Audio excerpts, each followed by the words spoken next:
গত সপ্তাহে মারিয়া নামে এক মহিলার সাথে আমার দেখা হলো।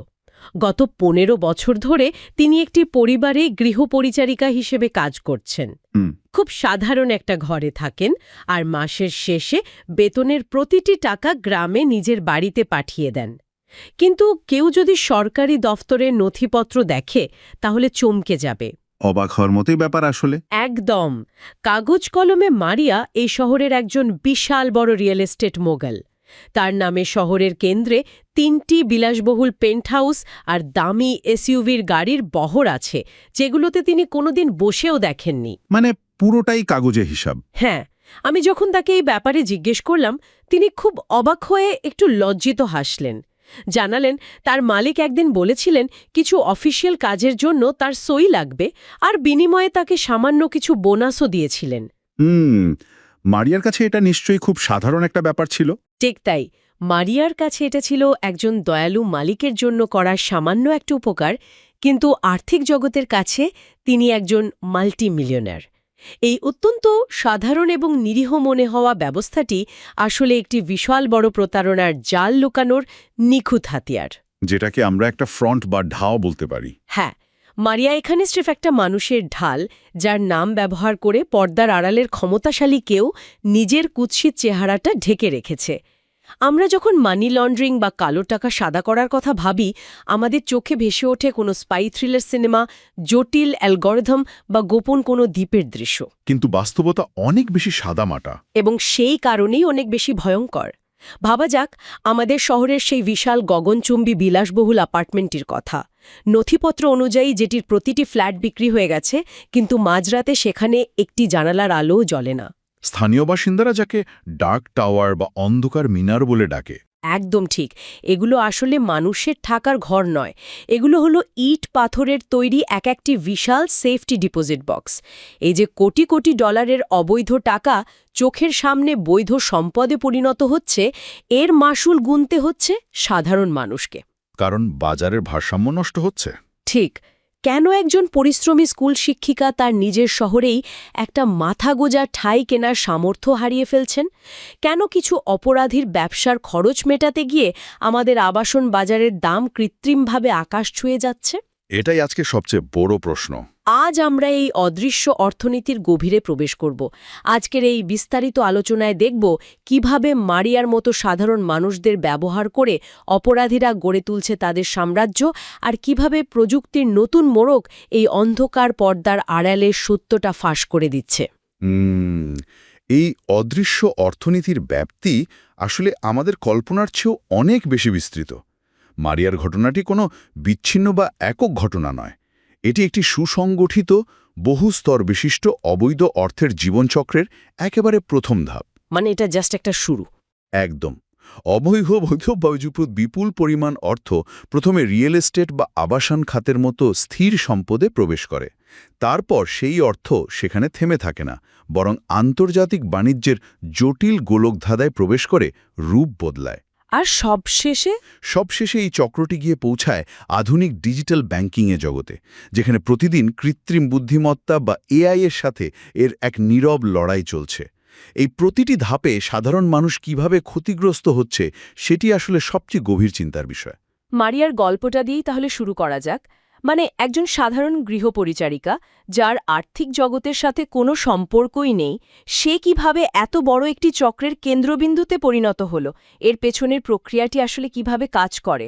আর্থিক অপরাধের জগতে এই প্রক্রিয়াটিকে বলা হয় নমিনি ওনার বা স্ট্রম্যান ব্যবহার করা। ধরুন, অপরাধীদের হাতে যখন কোটি কোটি টাকার অবৈধ নগদ অর্থ জমা হয়, তারা তো সরাসরি সেই টাকা নিয়ে ব্যাংকে যেতে পারে না। ব্যাংকে গেলেই তো তাদের আয়ের উৎস নিয়ে প্রশ্ন উঠবে। ঠিক ধরেছেন। তাই তারা এমন কাউকে খোঁজে যার কোনো অপরাধমূলক রেকর্ড নেই, যার পরিচয়পত্র সম্পূর্ণ পরিষ্কার।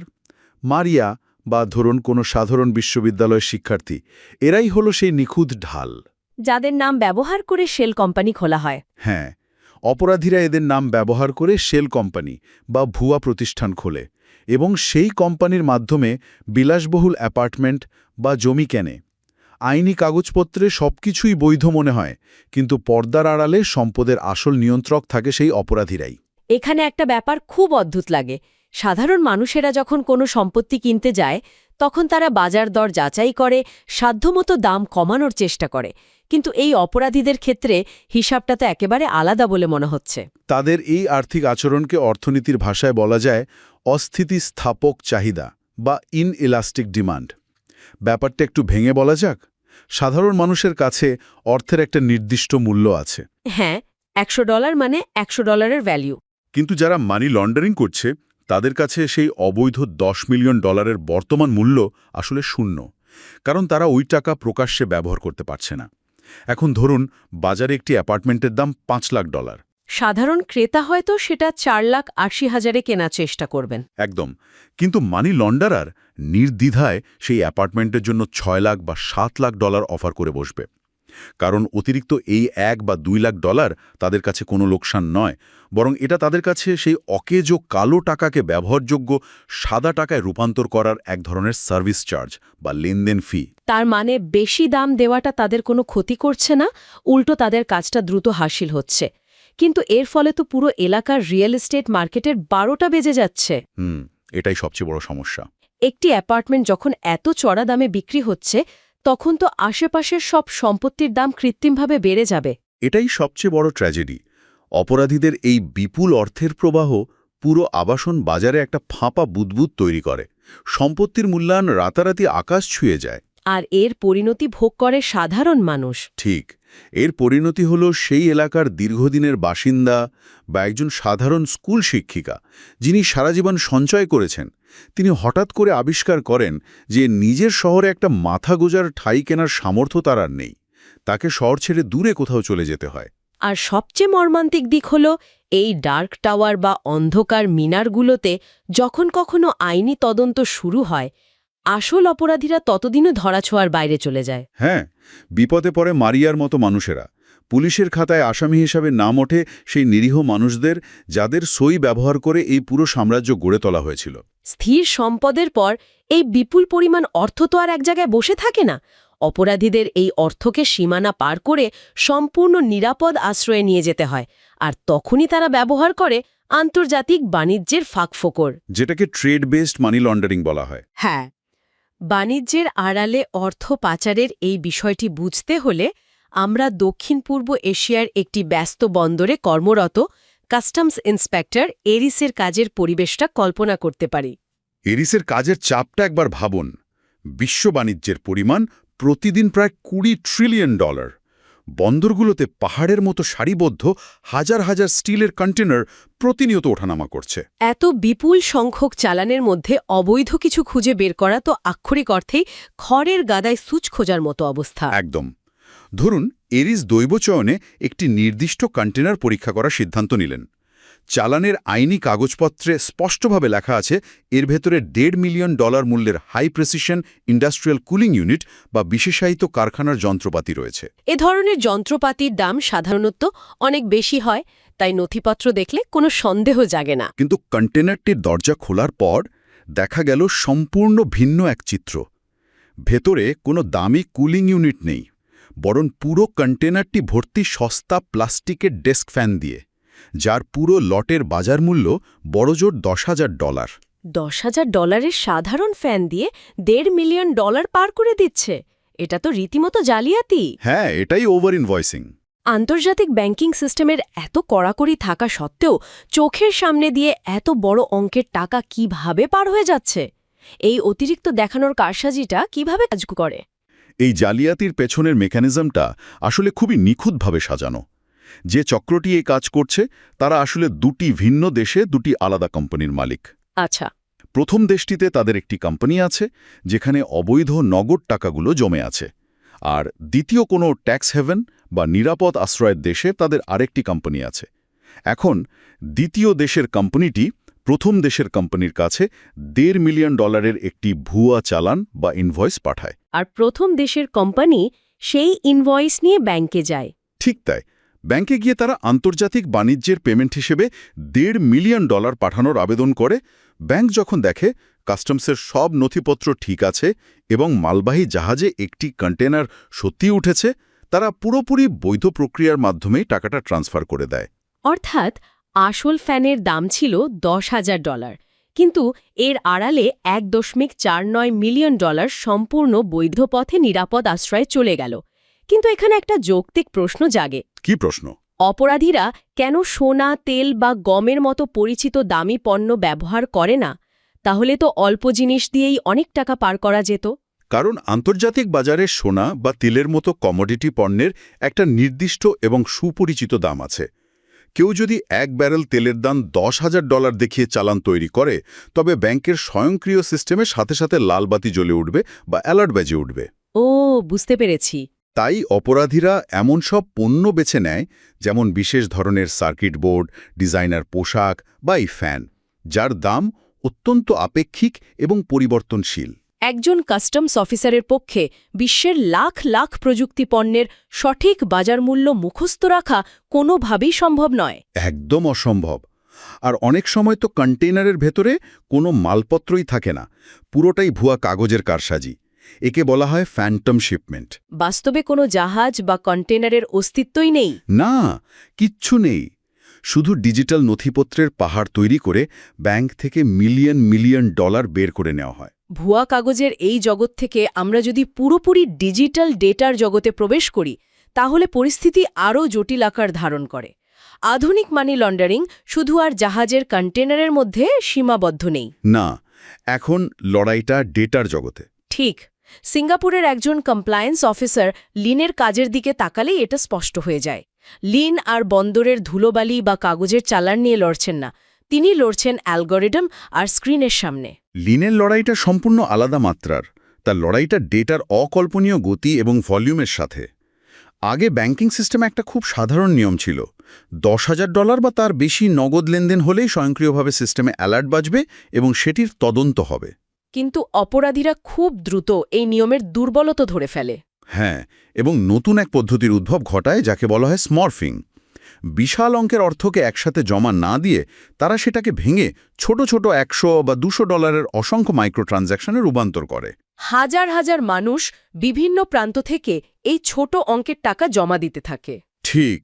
ফলে ওই $10,000 পুরনো অ্যালার্ট সিস্টেমটি সম্পূর্ণ অন্ধ হয়ে যায়। তাহলে হাজার হাজার ছোট ছোট লেনদেন ধরার উপায় কি? কারণ একজন বা 100 জন মানুষের পক্ষেও তো এত বিপুল পরিমাণ ডেটা ম্যানুয়ালি বিশ্লেষণ করে অপরাধীদের খুঁজে বের করা সম্ভব নয়। এখানেই কি এআই বা কৃত্রিম বুদ্ধিমত্তার প্রবেশ ঘটে? ঠিক এখানেই দৃশ্যপটে আসে আধুনিক এআই। বর্তমান প্রজন্মের কৃত্রিম বুদ্ধিমত্তা কোনো একটি নির্দিষ্ট $50 বা $100 লেনদেনের দিকে তাকায় না। এআই লক্ষ্য রাখে পুরো সোয়ার্ম বা ডিজিটাল ঝাঁকের দিকে। একটু বুঝিয়ে বলবেন? এআই খেয়াল করে যে সম্পূর্ণ ভিন্ন ভিন্ন 5,000টি ব্যাংক অ্যাকাউন্ট থেকে ঠিক একই মিলি সেকেন্ডে $50 করে ট্রান্সফার হচ্ছে। সাধারণ মানুষের পক্ষে এভাবে নিখুঁত সমন্বয় করে 1 সেকেন্ডের ভগ্নাংশে লেনদেন করা অসম্ভব। আসলেই অসম্ভব। এখানে এন্টিটি লিঙ্কিং নামে একটি প্রযুক্তি কাজ করে। এই প্রযুক্তির মাধ্যমে এআই ডেটার গভীরে গিয়ে ধরে ফেলে যে এই 5,000টি আলাদা অ্যাকাউন্টের পেছনে আসলে একই ভার্চুয়াল প্রাইভেট নেটওয়ার্ক বা ভিপিএন কাজ করছে, অথবা সবগুলোর ডিভাইস আইডি একই। এটি মূলত একটি স্বয়ংক্রিয় high frequency digital smart attack. একদম সঠিক। কিন্তু এই অত্যাধুনিক এআই সিস্টেমের তো একটা বড় সীমাবদ্ধতা আছে, যাকে আমরা ডেটা প্যারাডক্স বলছি। এআইকে কোনো কিছু নিখুঁতভাবে শেখাতে গেলে তো প্রচুর ডেটার প্রয়োজন। হ্যাঁ, মেশিন লার্নিংয়ের মূল শর্তই তো ডেটা। কিন্তু ব্যাংকের লেনদেনের ডেটা তো চরম গোপনীয়। জিডিপিআরের মতো কঠোর গোপনীয়তা আইনের কারণে ব্যাংকগুলো তো চাইলেই তাদের গ্রাহকদের ব্যক্তিগত তথ্য গবেষকদের হাতে তুলে দিতে পারে না। তাছাড়া মোট আর্থিক লেনদেনের মাত্র 0.16% হল অবৈধ। আসল ডেটা ছাড়া এআই অপরাধীর প্যাটার্ন চিনবে কিভাবে? এটি একটি বিশাল বড় প্রযুক্তিগত বাধা। একদিকে ডেটা ছাড়া এআই অন্ধ, অন্যদিকে মানুষের গোপনীয়তা রক্ষা করাও বাধ্যতামূলক। এই দুইয়ের মধ্যে ভারসাম্য আনার জন্য AML নেটের মতো গবেষক দল এক অভাবনীয় সমাধান নিয়ে এসেছেন। তারা বাস্তব মানুষের ডেটা ব্যবহার না করে একটি সম্পূর্ণ কৃত্রিম জগৎ তৈরি করেছেন, তাই তো? হ্যাঁ, এটিকে বলা যায় একটি মাল্টি এজেন্ট সিমুলেশন, অনেকটা সায়েন্স ফিকশন মুভির ম্যাট্রিক্সের মতো। ম্যাট্রিক্সের এই ধারণাটা একটু বিস্তারিতভাবে ভিজুয়ালাইজ করা দরকার। এই কৃত্রিম জগৎটা আসলে দেখতে কেমন? কল্পনা করুন একটি সম্পূর্ণ ডিজিটাল শহর, যেখানে লাখ লাখ ভুয়া ডিজিটাল মানুষ বা এজেন্ট বসবাস করছে। তাদের নিজস্ব জীবনযাপন আছে। এই এজেন্টরা মাস শেষে ডিজিটাল বেতন পায়, বাড়ি ভাড়া দেয়, সুপার শপে কেনাকাটা করে, এমনকি কফির দোকানে গিয়ে কফিও কেনে। একেবারে বাস্তব শহরের মতো। একদম। এই বিশাল স্বাভাবিক জনসংখ্যার মাঝে মাত্র কয়েক হাজার এজেন্টকে বিশেষভাবে প্রোগ্রাম করা হয় মানি লন্ডারার বা অর্থ পাচারকারী হিসেবে কাজ করার জন্য। তারা স্মার্ফিং করে, ভুয়া চালান তৈরি করে। আর এই সিমুলেশনের ভেতরে এআইকে ছেড়ে দেওয়া হয়। ঠিক। এআই বারবার এই কৃত্রিম জগৎ পর্যবেক্ষণ করে, বিলিয়ন বিলিয়ন ভুল করে এবং আস্তে আস্তে শিখে যায় কিভাবে লাখ লাখ স্বাভাবিক লেনদেনের ভেতর থেকে ওই ক্ষুদ্র অপরাধমূলক লেনদেনটি বের করে আনতে হবে। এর ফলে বাস্তবের কোনো মানুষের ব্যক্তিগত তথ্য বিন্দুমাত্র ঝুঁকিতে পড়ে না। সিমুলেশনের ভেতরে প্রশিক্ষণ দেওয়ার ব্যাপারটা অসাধারণ, কিন্তু এআই যখন ট্রেনিং শেষে ম্যাট্রিক্স থেকে বেরিয়ে আসে এবং বাস্তবের ব্যাংকিং সিস্টেমে কাজ শুরু করে, তখন তৈরি হয় এক নতুন অস্বস্তি। প্রাইভেসির অস্বস্তি। হ্যাঁ, আর অস্বাভাবিক আচরণ ধরার জন্য তাকে মানুষের প্রতিটি স্বাভাবিক আচরণের ওপর নিরবচ্ছিন্ন নজর রাখতে হয়। কে কোথায় অনলাইনে কেনাকাটা করছে, কে কবে বিল দিচ্ছে, সবকিছু এআই পর্যবেক্ষণ করে একটি বেসলাইন তৈরি করার জন্য। এটি অনেকটা প্যানঅপটিকন বা এমন এক কারাগারের মতো অনুভূতি দেয় যেখানে সবাই সব সময় নজরদারির মধ্যে আছে। এই নজরদারির অনুভূতিটা দূর করার জন্যই ডিফারেন্সিয়াল প্রাইভেসি বা গাণিতিক গোপনীয়তার ধারণাটি যুক্ত করা হয়েছে। এটিকে একটি রূপকের সাহায্যে খুব সহজে বোঝা যায়। বলুন। ধরুন, একটি বিশাল জনতার ছবি তোলা হলো। ডিফারেন্সিয়াল প্রাইভেসি এই ছবিটির ওপর এমনভাবে একটি ঝাপসা আবরণ বা গাণিতিক নয়েজ তৈরি করে দেয় যে আপনি দূর থেকে দেখতে পাবেন জনতা কোন দিকে এগোচ্ছে বা ভিড়ের মধ্যে কোনো অস্বাভাবিক মুভমেন্ট হচ্ছে কিনা। কিন্তু আমি যদি ছবিটা জুম করে কোনো নির্দিষ্ট ব্যক্তির মুখ দেখার চেষ্টা করি, তাহলে কিছুই দেখতে পাবেন না।